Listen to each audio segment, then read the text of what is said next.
Pilunya nasib Wastoni, baru 5 bulan menikah kini jadi korban longsor tambang batu di Gunung Kuda Cirebon.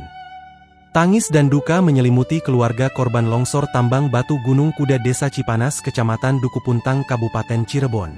Dari 13 korban meninggal, salah satunya adalah Wastoni 25 tahun, pemuda asal Desa Srengseng, Kecamatan Krangkeng, Kabupaten Indramayu, Jawa Barat. Bagi keluarga Wastoni, musibah ini begitu mendadak dan mengguncang. Paman korban, Solihin 44 tahun dan bibinya, Royati, menjadi orang pertama yang mendapat kabar nahas itu. Mereka mengetahui peristiwa longsor dari grup WhatsApp keluarga dan potongan video yang beredar di media sosial.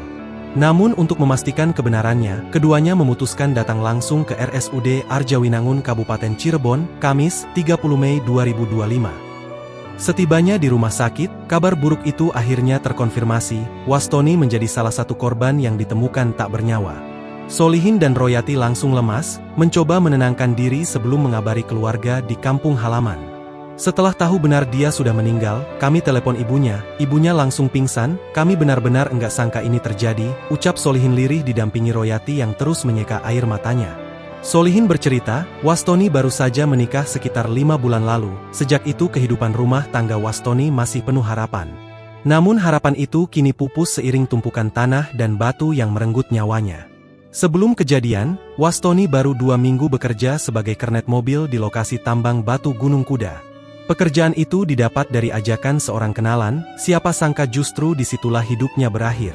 Istri Wastoni rupanya sudah dikabari oleh keluarganya, namun Solihin mengaku tidak tahu bagaimana responnya.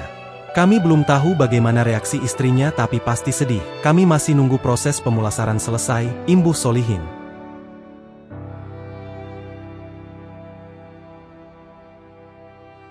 Download Tribun X sekarang, menghadirkan lokal menjadi Indonesia.